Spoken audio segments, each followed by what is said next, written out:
So hello and welcome to the final Workplace Wellbeing Ireland webinar of 2020 in partnership with Irish Life Health and AJ Products. So today we're going to take a look back at the year from a workplace wellbeing perspective, and also we'll discuss some trends and thoughts for 2021 with Stacey Machesney of Irish Life. So just before I introduce Stacey, I'd like to kick off by thanking our partners who have been a constant support in what has been a particularly turbulent year. So Irish Life Health, first of all, so home of the My Life app. And I think actually, Stacey, you're going to be mentioning there's a really interesting kind of challenge coming up that everybody can take part in, like at the beginning of next year. So you're going to talk about that towards the end of your own presentation. So definitely keep an eye out for that. And I'd also like to thank AJ Products. So AJ are Ireland's leading provider of active at work ergonomic solutions. So a big shout out to our partners. It's been a challenging year for many. So thanks so much for all the support to Workplace Wellbeing Ireland throughout the year. Now today, delighted to welcome our guest, Stacey Machesney. So Stacey currently works as the Head of Health and Wellbeing for Irish Life. In her previous role, Stacey was the Head of Ireland at Spectrum.Life, delivering wellness solutions for over 500,000 users across the UK and Ireland. Stacey's extensive experience in public health, HR, leadership and health education drive her passion for creating robust, measurable employee wellbeing solutions based on credible research to achieve long-term success. So Stacey, hi, and thank you for joining us on the webinar this afternoon. Yeah, delighted to be here. And as we kind of close out 2020, I think some of us are thinking it's a good year we'll all forget, but probably a good year that we can hopefully have some positive take homes as well. So I think today, really looking forward to just walking through some of the research, what was already there, the impact of COVID, and really just food for thought. For me, education is so powerful. It helps you to understand direction, helps you to be more knowledgeable about changes you want to make. And I think even just today to spark the conversations and spark thoughts into what you want to do for yourself, for employees, for corporates into 2021. So yeah, really looking forward to having kind of an open conversation, kind of a workshop style. If anyone wants to ask questions throughout, I'm more than happy to answer. Brilliant, thanks so much. And that's what Workplace Wellbeing Ireland is all about, is kind of a forum for sharing and for learning. So thanks so much for sharing. I've seen some of the statistics and the information that you have, so it is really interesting. So thanks for sharing that today. So the agenda, I mean, you're going to speak for about 20 minutes or so, take us through some slides. We'll have a Q&A. Keep the questions coming throughout the session, by the way. We'll try and take some during if it makes sense to do so. And that's pretty much the forum for today. Now, I have a quick poll that I'm going to kick off with, so please do get involved if you're joining us live. Simple questions to get an idea of who's on the call. So first question is, what best describes your role or your position? Question number two, I'm just interested to know, are you joining from a personal perspective, or perhaps it's from you're representing your organization, or maybe it's both?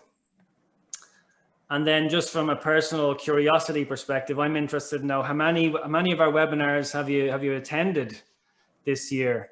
I'm seeing some, so I've got all 9 of them. We've had 9 webinars, and we never had a webinar before this year. We actually started the year back in January with a live event in One Windmill Lane, if anyone remembers that. David Gillick, Sue Carty, and Monty Varghese. I should have put that in as an option. See how many people were at that one. Okay, fantastic. You can see all the votes coming through. So I might give everyone about just 10 more seconds or so on that. You can see the vast majority of people have voted. And I will share the results in just one moment. Small percentage have got all 9 done, which is fantastic. I think it's the majority are kind of in the middle in that one. So good, always great to see new people joining as well, which is fantastic. About 32% are joining us for the first time, which I love to see that. Okay, so I think we've got most people have voted, so I'm going to end the polling and I will share the results. So there we go. So HR, unsurprisingly, is our top percentage there, but a good mix actually of senior leaders, wellbeing leaders in there as well. Organizational more than personal represented, but I think a lot of people are here kind of from both perspectives. And yeah, 2 to 5 seems to be the average. So most people have been here before, but as I said, delighted to see, 32% of people are joining us for the first time. So whether it's your first time or you've been to all 9, you're all very welcome. Okay, so Stacey, I think that's enough for me. You've got an interesting presentation. Do you want to go ahead and share that? I'll go on mute. If I see some interesting questions coming through, I might put them to you if it makes sense. Great. And I think your question number 2 is really interesting. Who's joining the webinar? Definitely a mixture of personal, organizational, and both. And I think throughout the data and the information, certainly take from it, where do you lie? Where do you land? Think about your team as we go through this. Is there anyone coming to you with questions or feelings of concerns that they've had over 2020? And as I said before, it is just around the education piece. So I think it's always nice to think of a corporate, but who's in the corporate? It's individuals, it's people. So it really is representative of both the data that we're seeing. So I'm going to pop this up on my screen now.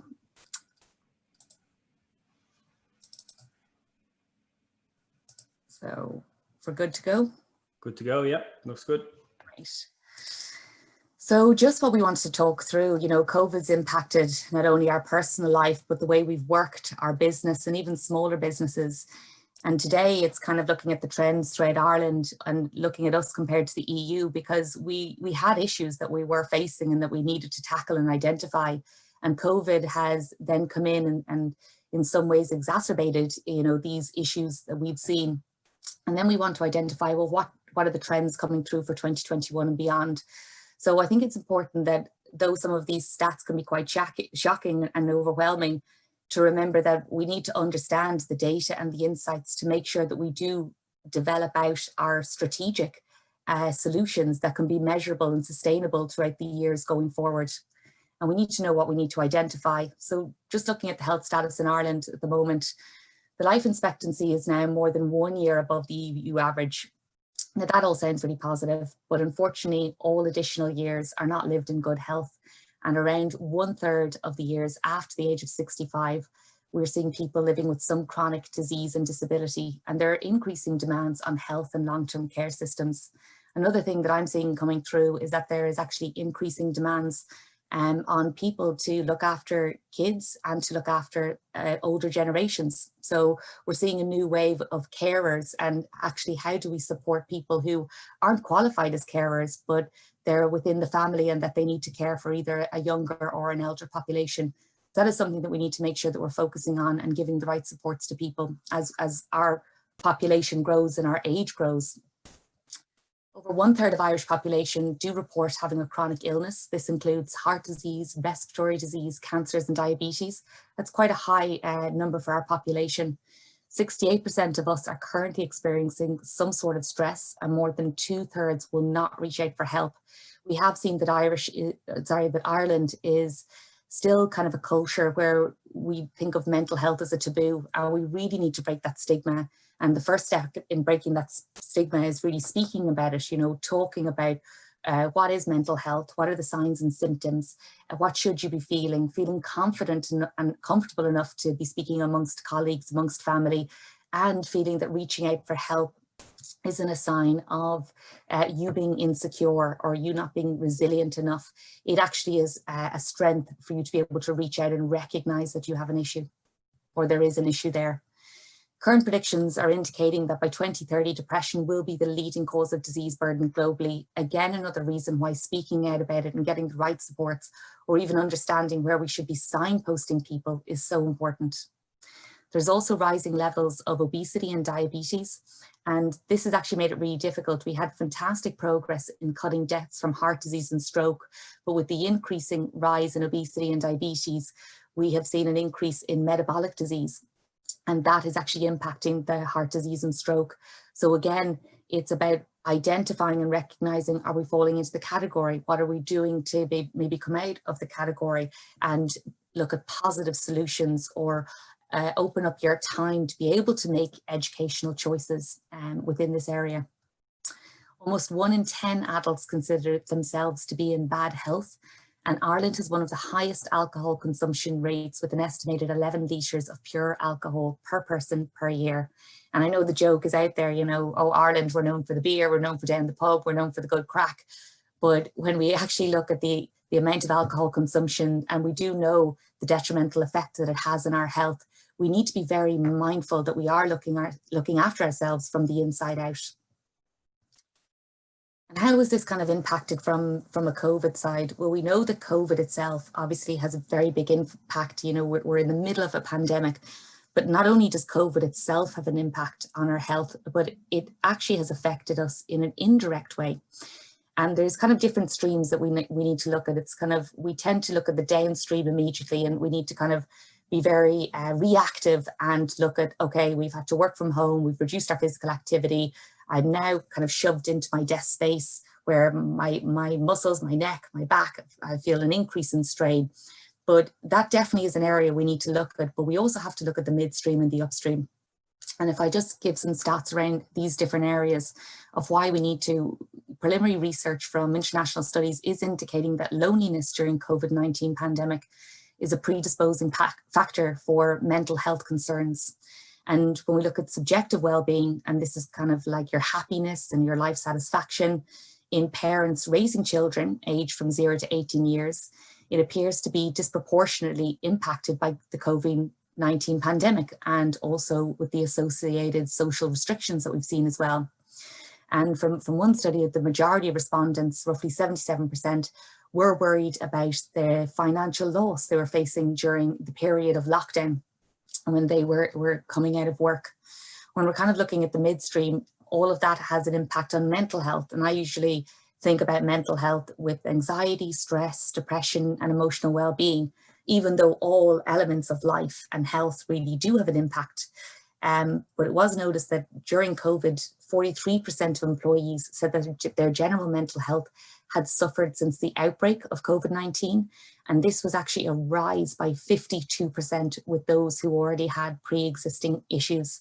And if we think about it, back to our stats from the previous page, with such a large amount of people not actually wanting to reach out and get help, this is the reason why we're going to see such a large increase in depression, and having mental health actually having such a greater impact than what we once thought it was going to be on our own health and well-being as well. So really, mental health, as we all know, it was a focus, and it will continue to be a further focus, and identify all of the areas coming in from upstream that do impact that midstream. And then we look at the downstream, and this is in no way the kind of lighter touch of elements, because these downstream, then it nearly goes in a vicious circle and continually impacts the other upstream and midstream areas. And as we had seen, 63% of people had decreased their level of activity between baseline and the first week of COVID-19 restrictions. And we're going to talk a little bit about physical activity, because that's where we're going to look at what we want to focus on for 2021. So I won't spend too much time on this slide, but to know that we'll come to that and just talk around what we're seeing around that particular area. With the weight gain, like research showing, it was great when people were working from home, they had more time to spend with families, you were cooking more, but it also showed that there was an increase in eating and snacking, and there was this had led to weight gain, according to findings from the national COVID-19. And we already had an issue with obesity and overweight, where 6 out of 10 people in Ireland were within this category. So again, it's not just a case of, you know, the COVID pound or the COVID stone or whatever you want to call it, it being kind of like a funny comment. We actually do have identified that this does have an impact if we don't tackle it, and if we don't put in place education, support systems, and listening to the experts in identifying what we can do to actually help us. Because as we know, if you are suffering from depression, anxiety, emotional well-being, if these are low, there's a direct impact on your hormonal levels. And this actually causes you to further want to increase more of the sugary, high carbohydrate foods. And so it's actually quite negative. It's all pushing us towards being unhealthy because we're feeling quite low. When we see the decrease in physical activity, that again is further reducing our serotonin and dopamine levels, and our cravings for those sugary carbohydrate foods are becoming increased. Even with the musculoskeletal, the conditions are commonly linked to depression, and we have seen an increase in aches and pains coming through the research at the moment. And usually you think, oh, I've got back pain, you automatically believe I need to rest, but actually that's not what you should be doing. You should actually be getting up and stretching and exercising And so if we think about all of these things are having such a negative but building up impact on each other, it's about just making small steps within each area to actually support yourself through the different streams.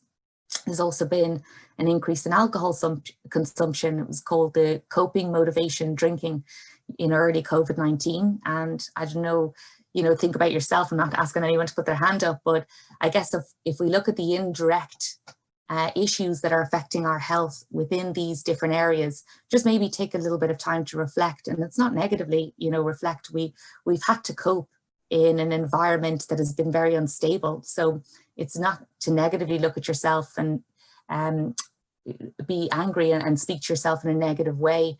It is actually to identify that we have adapted and we have tried to cope within this environment, and these are the further impacts that have been coming in and coming at us at this time. I just might pause for a second, just if there was any kind of question among this area that we wanted to. This is actually really related to the kind of your references, and Thomas has just come back on that, saying he's going to share the references that you're mentioning there. Great. Yeah, no, we can share all the detail from the different things that we've shared here. Great stuff. So I guess kind of looking into 2021, we do know that we want to focus on, mental health. We do need to be delivering supports to people who are socially disconnected, who have got financial worries. And we also need to look at the indirect impact downstream. So how can we look at physical activity, which has an impact on musculoskeletal weight and also mental health? And one area that's really coming up at the moment is work-life balance. How we work has dramatically changed since the beginning of COVID, and about half of employees are working from home. And in Dublin, we've actually seen a rise of 62%. And this directly impacts the work-life balance as we are bringing our work life into a home environment. And again, what's coming through, there's only 30% of employees claiming to have a good work-life balance. 57% constantly thinking about work, even on days off. We're anxious. We leave our laptop, we hear a bing going off at the email, and we're running back to answer it in the moment. I've often heard of employees saying they are finding it really difficult, that they need to feel like they're always on, so their manager believes that they're working at home and that they're not DOSing because they're not in the home environment and they can't be seen. So there's a culture that we need to adapt to as we do remain in this working from home and some working in the office space. 46% of people work outside of their normal hours. This is your parents, you're trying to take care of children. Maybe you only have one office space, so you're sharing with your partner or you're sharing with other people that you live with. So it can actually become really difficult, and you're now working outside of hours that you're used to having that kind of set routine, which was important for you to be able to differentiate work and life. 24% are also working on their days off, and 21% are the always on. This is the increased use of technology and remote working. And this always on culture, what we are seeing is that this is going to lead to burnout. It is not sustainable to have an always on culture. It's not sustainable to not take breaks and to be able to reflect on the work, on the life and what you're trying to achieve. So it's very important that we are re-looking at nearly a policy of working from home or working in a COVID environment, and ensuring that we've identified what are the issues, again, that are causing somebody to feel more anxious at working from home. So it's not COVID or working from home in your environment. There are other issues that are impacting people feeling anxious and feeling that they must be working 24/7 and always on. So it really is identifying that element and then providing supports coming from the top down to be able to ensure people feel like they can switch off. Another area I would have talked about was the physical activity. And just before I kind of go into some of the research here, I think Brian's going to pop up another poll for us. And though we had seen it coming through that there was a reduction in physical activity from the first wave into the first lockdown, we just wanted to see from yourselves, since the second lockdown, has your physical activity increased, decreased, or stayed the same? Brilliant. People popping in here, kind of looking at decreased again. Some people more stayed the same. Give it another minute or two. Okay, quite even amongst the increased and stayed more or less the same. Yeah. Okay, brilliant stuff. So as we can see, just above 50% of people here have said that their physical activity has decreased, and then 28% stayed the same and 21% increased. And I think the problem with this, sorry, I just need to pop this down. The problem with this is, I know Professor Niall Moynihan, he was on a previous seminar and sits with myself on a panel where we look at the research and the trends, and he identified sedentary lifestyle as getting less than 5,000 steps a day. And a worry is, the important issue is the reduction in sedentary behavior. There is actually evident relationship between the lack of physical activity or sedentary behavior, obesity and metabolic syndrome, and with aging and a diminished immune and viral defense system. So diet and physical activity are not only aimed at losing weight, but they are aimed at boosting immunity. And now, in the middle again of this pandemic that we're kind of probably sick of hearing about and sick of talking about and are just fed up and done with it, it actually is time to really take action for yourself, because it's not just going away. And we are going to be in nearly a stepped stone where we're in COVID, we're coming out of COVID, we're adapting to life with still, with some of the issues that COVID has left us with, and then we're building on that. So it's really important that you understand the steps that you can do to actually make improvements for yourself, but that you can share with colleagues, you can bring into teams, you can build into the corporate culture, and one of them really is physical activity. What we do need to be careful as well is that sedentariness is actually becoming a global trend. So we actually do feel that even as we come out of COVID and start to come into normal life, we aren't actually going to suddenly be as physically active, or we're going to be suddenly jumping up and be doing as many steps or as fit. We still are coming out, and we still are dealing with all of those kind of upstream and midstream issues that we had. And what we want to be mindful of is the number of non-communicable diseases that actually will increase because of the reduction in physical activity. So a big area for me and focusing into next year is the physical activity piece and looking into sedentary because there's an impact on musculoskeletal issues, and ensuring that we're giving time for people to make positive steps. It's burnout, it's thinking about what our work-life balance, and that's just not kind of like a nice to have or a fluffy saying. You actually need to ensure that you're giving yourself enough time to be able to be as present within your workspace as physically possible. And then of course, mental health, which is impacted by all of those upstream elements that I would have previously spoken about. So I think these are big areas that I wanted to share, and hopefully you can reflect on for yourselves and think about the culture and the environment that you would have, and see, are the supports in place? Is there more that we could be doing? And really kind of think about the research that is coming through to educate yourself. And it kind of comes on to my next point, what's the approach? Because there is good news. I seem to be very negative here in my first, how long have I had you guys? Probably 15 minutes or so. But there is good news. I mean, much of the burden of chronic and acute disease in our population can be reduced by lifestyle changes, lifestyle choices, and risk factor modification. And where the disease does occur, it is still okay, because the burden can be reduced by receiving timely, accessible, evidence-based treatment and follow-up. And this is really important, and kind of leading into what we're trying to achieve in Irish Life. We've developed out a Centre of Excellence, and we're building on an expert-led panel, a large governing structure, and partnering with the right people to actually look at what is health and well-being, what are the programs that we're delivering, how are we delivering it, is it successful, are people engaging with it, are we actually making changes, is there measurable outcomes? And I think this is something we're kind of missing. We're definitely touching on, but we haven't quite nailed this in Ireland. So it's something we certainly want to build out. What we have looked at through the research that we've run over the last 2 years have been the biggest issues you've identified is that it's reactive, it's short-term thinking results in tactical interventions. They have no measurable effect on well-being of your people. I mean, we've done bouts of research. We've performed 2 different studies with DCU, trying to identify well-being solutions and looking at the impact of these. And it isn't there because we haven't been strategic, and we haven't developed the programs that they are based on measurement, and they are based on success. And that's not for everything, because there is great changes being made, but we haven't quite nailed the health and well-being measurement to show that there is a successful solution. And the long-term impact, you know, if we look at presenteeism, and presenteeism looks at how somebody is in the moment. So if we look at presenteeism, we've noticed and identified people who are burnt out or overworking are less present in work. So they might be doing 30% of their usual, you know, 80% capacity. So you need to be mindful of, yes, you want to reduce absenteeism, absolutely, but presenteeism is just as important to look at and to identify with employees.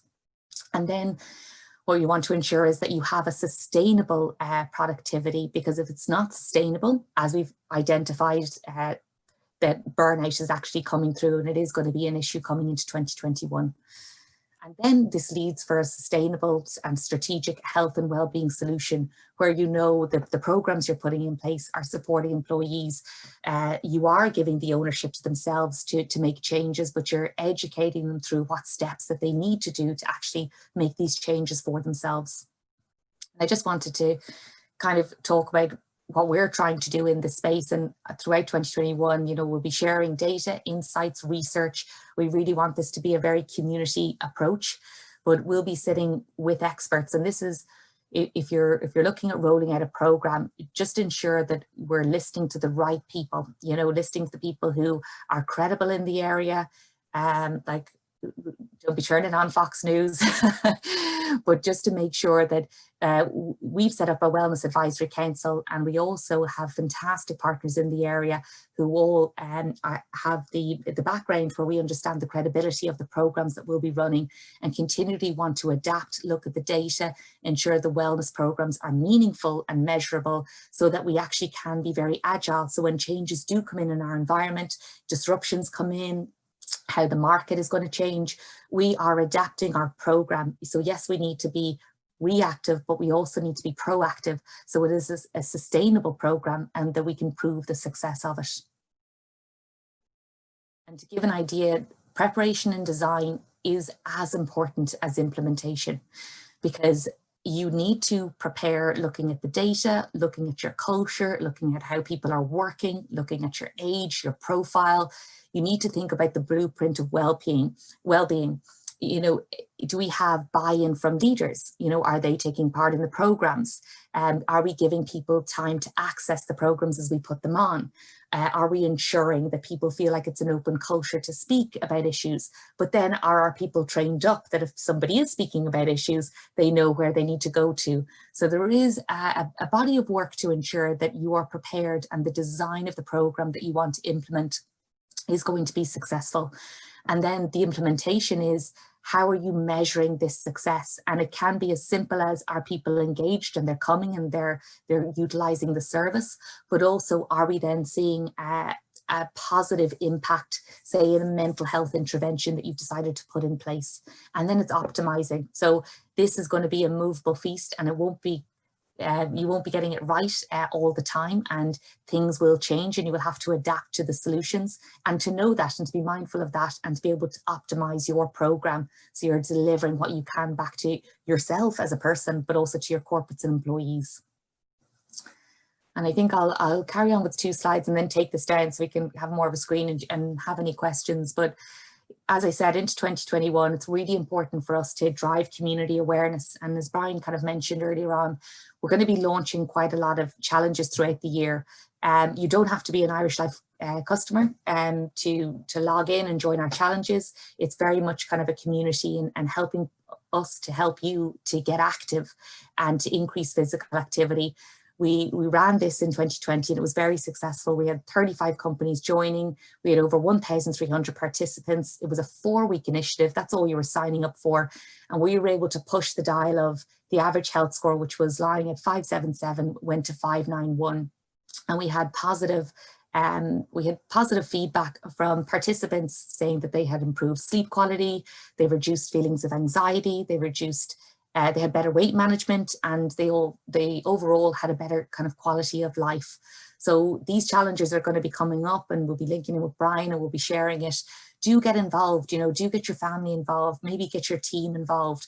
What we really want to do is have a fun way of increasing physical activity. And by doing it as part of a team and by feeling that you're part of a community, it really just helps give further supports.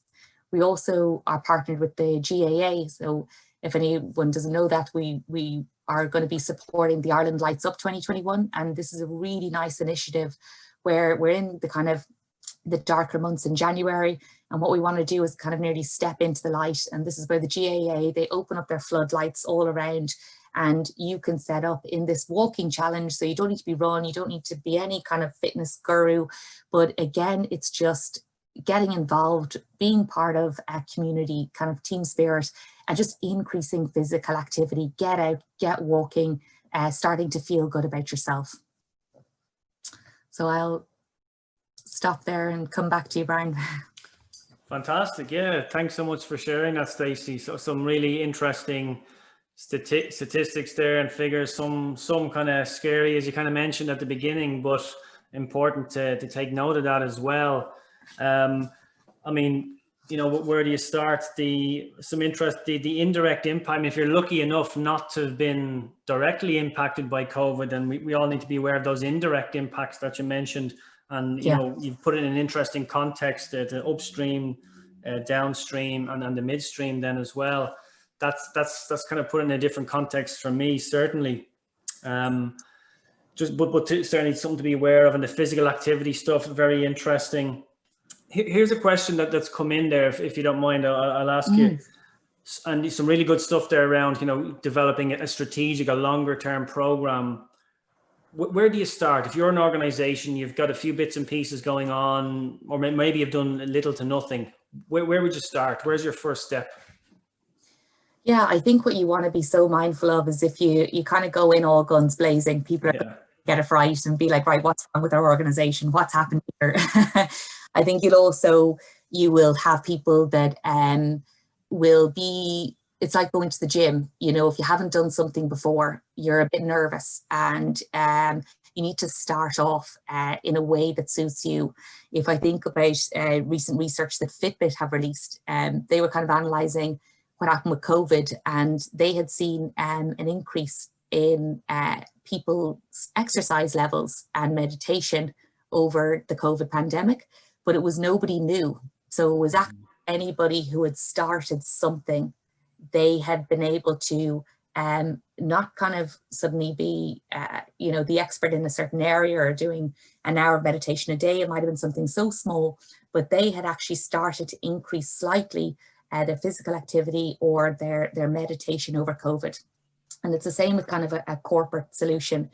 Let's not go in with everything because it's not sustainable. It's like January, everyone gets really excited, joins the gym, they haven't done it before and they fall off, you know, and that's okay, that's normal, we're all like that. But the advice really is, let's take maybe something small that you've done that worked well and let's build on that. In addition to that, let's take what we're seeing through the research and what experts are saying to be a focus. So I've fed a ton of data in here, and you could kind of get overwhelmed and say, I've got a lot to do. You know, I've got to roll out a huge program into 2021. How can I possibly get started? You know, and my budget won't allow, you know, point blank. I think it's to pick something. I always think about the McDonald's, the way they set themselves up. Everyone was doing burgers, chips, chicken, just they were doing, you know, this huge takeaway. And McDonald's said, no, I'm going to choose. And I shouldn't be talking about this with my public health. But they had said, no, we're just going to do burgers and chips and we're going to nail it. And that is what we're going to do really well. And it became really successful. It's the same with a program, you know, and it's the same with not for yourselves as possibly a HR leader or someone who's leading out a health and wellbeing program. Don't try to take it all on yourself, you know, but let's identify one area as a stepping stone if you haven't started before that you'd like to put something on. Let's get feedback from employees. Have they been engaged? Was that something that they were interested in? Speaking to one of my psychologists who sits on the panel, Ladislav, and he talked to me about the triangle, and he said, you're going to have your corporates who they're going to be able to go to the top of the triangle and they're going to be able to put a psychologist in a corporate environment, and it's going to be like putting a physio in there. And that's brilliant. That is a culture that has built up made it very acceptable for somebody to go in and speak to a psychologist, but we're not all there yet. So you need to have the very bottom of the triangle where you're giving those educational tools. So the seminars, the webinars, joining challenges, be training up your HR, your managers, first responders around mental health. It's just those small steps to make you more confident in then trying to get bigger and trying to build up and kind of improve culture. And I mean that in a really positive way, because of where we are in Ireland. You are kind of breaking stigma and you are trying to improve culture that becomes a more open culture in that way. So my advice, and I've here gone around and around here, so apologies, but it's probably, to start small. Yeah. If you've done something before that has worked well, bring that in and enhance and build on that. And then listen to the research, listen to the experts. There's a lot coming in, but just make sure it's the right advice that you're getting. So for a company, if you're listening in or looking in and you're looking to start something in 2021, start with burgers and chips and do that well. So in other words, start small and something people are interested in and build it up from there. Like launch the challenge maybe in the company and say we've seen, Stacey said to us that physical activity has been reduced. Physical activity has an impact on mental health, on how you feel about yourself, on weight management. And, let's do something fun as a team. Let's drive culture, let's drive effort, team spirit, and have it that it's a positive, influential program based on what we're really seeing coming through that we want to provide supports in. You mentioned something really interesting there, and it's a question that comes up time and time again. Related to that, the Fitbit research you mentioned, that people who are already doing something, maybe they're already active or already meditating pre-COVID, they kind of continued that or increased it. I find that again, time and time again with well-being programs within a workplace. If you're running something like a fitness challenge, for example, quite often the people who are already out running, already out walking, that will take part, that will participate.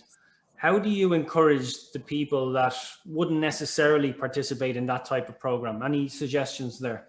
Yeah, it's such a great question, and it's something I think all of us want to understand. There's the 20% of people who are brilliant and they're involved with everything, and that's fantastic. So I think the question we have to ask is, why are, and this is just 80%, that's a figure that I've thrown out based on nothing, but why are, say, the 80% not involved? So have I given the employees time to get involved? Do they feel that their managers or their leaders are getting involved? That if they said, oh, I attended that seminar, I found it really interesting, that it's not going to say, oh no, we had a meeting on at that time, why weren't you there? So I guess there's that level. And then there's the next level where it's, are people interested? So it's okay if maybe physical activity, you want to do that in your own time, in your own space, and you want to separate that from work. That's fine. I think in that instance, you're educating with just the supports and what people should do and why they should do it. But it's actually, it comes back to the kind of slide I showed on the design and the implementation. The very beginning is finding out what are people not only interested in, what is, say, the EAP findings. If you ever run an employee engagement survey, if you want to kind of put out a screening tool to try identify where people are having issues and maybe what way they would like to access it, that'll give you more of an insight to saying, okay, well, actually 80% of people have said they prefer to do it in their own time, and they do it in their own time. Okay, so that's okay. I'm still going to put it on. I'm still going to provide supports. And I just know the type of culture people just like to take that out. So I would say it's that very initial stage that we have to put time and effort, and that's that getting away from the very reactive, and it's kind of becoming more proactive. How do we identify what we need to be putting in place, the supports to put it in place to make sure that people feel they can engage with it, and then how we're delivering it. Is that an engaging way, or people just feeling digitally fatigued, and instead of an hour, they just like an hour back for themselves. So there's quite a bit in terms of the analysis of your company in the beginning. So understanding as well as what people's needs and wants are, what are maybe the barriers that would prevent them from getting involved if you were to put something like that on, or make those supports available. That's really important too. Yeah, and I think in addition, what are they getting out of it? So what? So what if I come to this webinar? Well, the so what is, this is what we're hoping to learn. This is what we're hoping to achieve. We want to build ourselves as a team. We've identified that these are issues that are coming through. So it's kind of, you're just building the narrative and the story about why you've gone to the effort to go out and find these programs and identify why you should put it on. So it's quite important that you're telling people why you have done this and what we're hoping to get out of it. Very good. Yeah. You mentioned so I like the way you talk about the reactive short-term thinking. I would call that, random acts of wellness, really well-intentioned companies in an endless cycle of these kind of random acts that are good in one-off things, but they're never going to lead to any kind of behavior change. They'll never have any real long-term impact. The way to kind of start out that is to measure, to include metrics, certainly, and to understand where can you improve upon. And I saw from your slide there, you mentioned the health score and how that had increased over time in the fitness challenge. What is the health score, and how do you go about kind of gathering that or measuring that? Yeah, so the health score comes in from the app, and you answer a series of questions around your health and mental health and physical health, how you're sleeping, your nutrition. And what it's done is it's a scientific method. So it actually is, it's gone through our partner who have identified a scientific method to actually show that if you reach a certain health score, we have shown a positive increase in people and non-communicable diseases. So we know that if you are about 640 or over, and that's a score of 640 or over, and that is your interaction with the health score, it's the challenges that you take part in, because we're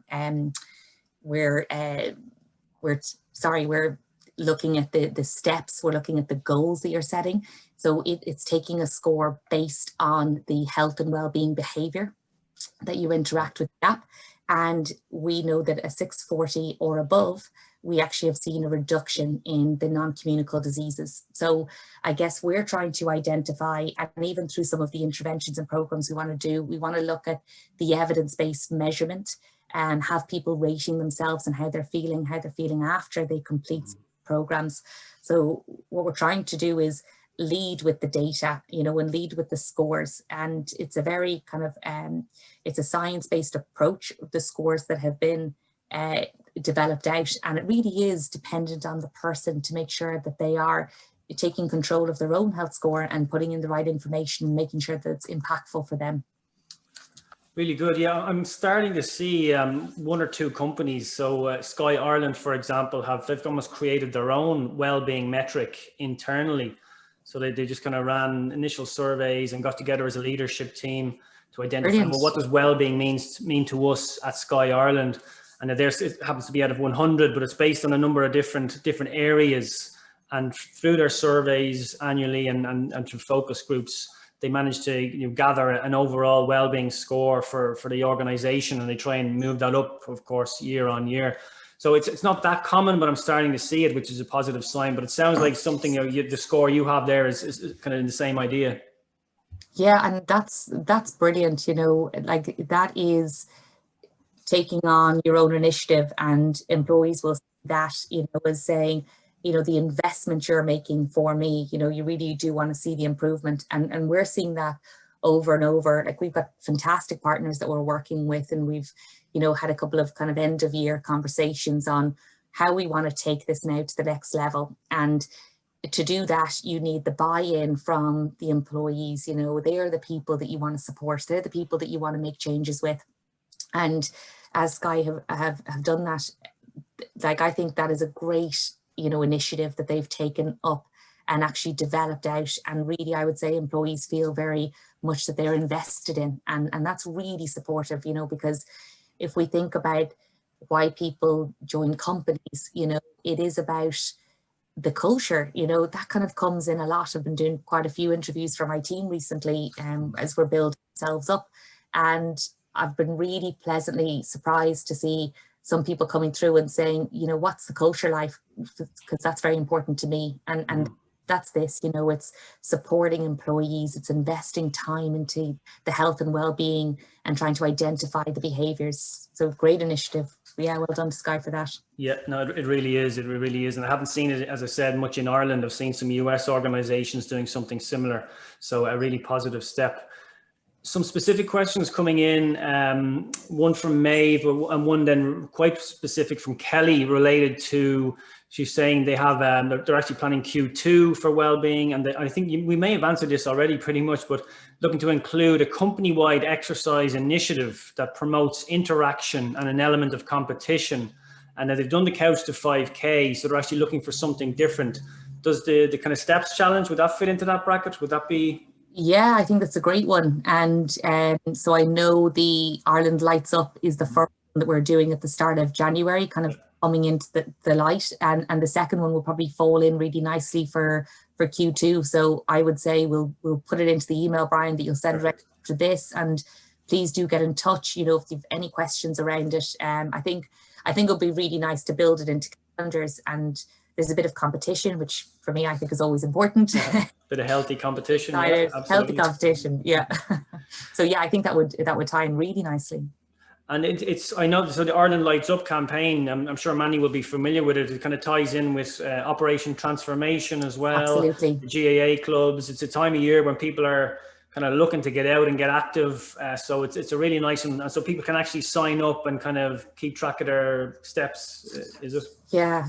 Something we've noticed is we've gone through a very tough year, you know, and it's really important that we all recognize and are very kind to ourselves and what we say. You know, one thing that came out is people who weren't usually depressed, you know, in quite leading roles have actually noticed that through COVID, they're actually suffering from depression. And when we did a little more analysis on it, we actually identified that it was what they were saying to themselves internally. So the work wasn't good enough. They didn't feel like they were achieving through the day. So they were very negative on themselves because they were very isolated. And so that's one area that is something that we want to identify and make a change. The second area, like aligning with that, is the fact that people have felt that, you know, they're not going for a coffee with the team member. Every meeting is 30 minutes or 45 minutes or 1 hour. We're back to back. We're not taking a break. You're not just saying, hey, how are you? Everything is a meeting about something to try to achieve. So you're sitting around your four walls and you're feeling isolated yourself, you know, and coming through then only with your own thoughts. I think the idea is that we are isolated, but we are doing it in a really positive way. We're doing it so that we keep ourselves healthy, which are keeping others healthy. And I think that is a really nice message to know. And with these challenges and with these kind of communities and speaking to other organizations, what we want to do is keep that community spirit up and help people not to feel isolated and not to feel alone and feel like they are doing something for the better and that they are part of this, you know, strong community that is suffering, and it is okay to suffer, but that together we are kind of getting through it and taking positive steps in the right way. So this is what we're trying to do, you know, with these challenges. It's very much a community effort that we would love people to be involved with. Excellent. Yeah, I love it. And it was news to me actually recently that you don't have to be an Irish Life Health or an Irish Life customer to sign up. Anybody can sign up, which is really good. Maybe if one final question coming in here from Angela, and it's related to nutrition. She's just talking about the fact that, you know, poor nutrition leads to obesity, overweight, leads to chronic illness. And she's wondering, has Irish Life commissioned any new research on the impact of poor nutritional choices during COVID in particular? Yeah, so there's a couple of things. We've partnered up with Food Choice at Work, and they operate university. And I think Angela is a Food Choice herself. Oh, I wonder why. Is that why she's asking the question? There you go, Angela. Nice plug, Angela. In addition to that, we have a dietitian expert, professor, sitting on our panel as well. So again, as I kind of said, we're trying to really get a whole cohort of people who are experts in this area, experts in this field, and there's two things, Brian. It's firstly, obesity was always there. It was always something that we had to identify. COVID has escalated it. So it's definitely brought us to the forefront that we need to make changes, but then they need to be realistic, and sustainable changes that we can actually implement. Yeah. So it's one of the areas, like when we talk about physical activity, nutrition falls underneath that, and if we think about mental health, your immunity, what you're eating, like all of that comes together. So none of this sits in silo. We are putting out kind of, shocking stats in particular areas, but everything has an impact on everything. And throughout the year, and Angela jumping in, we absolutely are. It's an area of focus, and we want to keep partnering with the right people who really understand the industry, and where we can feed back and develop out the right programs and share information. It's so important for us that we share this information out. Yeah, absolutely. And I know Angela and Fiona and Claire at Food Choice, and they are really doing excellent work there. I love the kind of idea of what they do, and you can relate it to a lot of not just nutrition, but anything in the workplace, kind of nudge theory and making the healthy choice, the easy choice. And that kind of goes back to one of our earlier points. How do you get people involved who might not necessarily get involved? You certainly don't force them, but you make the healthy choice that easy choice by giving them options, by giving them positive nudges in the right direction. Yeah, absolutely. And then recognizing where they are. So we're now at home. So how do we adapt the home environment? How do we support with healthy recipes? How do we educate around the macronutrient profile, the nutrients that you're eating? How does that support your body's function? So there's a huge body of work. Like my background is public health, and I just believe so much in education and allowing people, you're giving them the confidence, and you're allowing them to make their decisions for themselves, So for me, that's what we really want to do. We've done great work in it already. We've got great partners, and really roll that into 2021. Sounds great. And there's a few more questions coming in. If we're coming up to the hour, though, I might pass them on to you, Stacey. We can try and answer them and get back through email after the session. There's also a few people looking for the references. So I will share the replay to everybody who has registered. I will share all of those references and any other details that you've mentioned there, Stacey. So listen, thanks so much for your time today. I want to share one final slide just to, one, to thank everybody, but also to give people an idea of what I'm planning and Workplace Wellbeing Ireland is planning for 2021 and the opportunities, as they say. So I've really enjoyed delivering the webinars all year. I hope you've enjoyed kind of consuming them. If you want to get involved, a bit like Irish Life Health and AJ Products to partner on the webinars, let me know. We can talk about that. I'll share some details on that in a future email. Very same for the Work Well podcast. It's been a pleasure to deliver that, the first 2 seasons of that in this year. The season 3 is coming early in 2021. If you want to get involved as a partner on that, please do let me know. And Stacey, I think we have to get you on that as well. We've a lot more to discuss in this area. The Institute, very excited to launch the Institute. That's all your online education needs. And I've got 5 programs up there now, 4 of them launching in January. So very excited to talk more about that. And here's my kind of talking about physical activity, my social enterprise, Parkit, recently announced our 5th location. Parkit is growing. The big, hairy, audacious goal is to bring free resistance training to every county and community in Ireland. So to promote people getting outdoors in kind of community settings as well. It's probably more about the coffee and the porridge afterwards than it is about the workout, to be perfectly honest. So yeah, if there's any kind of CSR, corporate social responsibility opportunities there, I'd love to talk to organizations about that. So huge thank you to our partners for the entire year, Irish Life Health. It's been a real pleasure having the support and the expertise and the knowledge of real kind of thought leaders in this area, coming on webinars, just suggesting guests as well. It's been a real pleasure. So thank you to Irish Life Health. Big shout out to AJ Products. I finally made the plunge, and my sit-stand desk is on the way. I should have it in the next week or so. So it's like an early Christmas present, my standing desk. Huge shout out to Tanya, to Paul and the team at AJ for all their support over the last couple of years. And then finally, a big shout out to everybody in the community who's joined all the webinars, or even just the first webinar today. your support. It's a forum for sharing and learning. So, it wouldn't exist without you. So thanks so much for your continued support. So a happy, a healthy, safe Christmas, a fantastic new year, and we'll see you all kind of fighting fit in 2021. Thank you. Thanks, Stacey. Thank you. Thank you. Happy Christmas, everyone.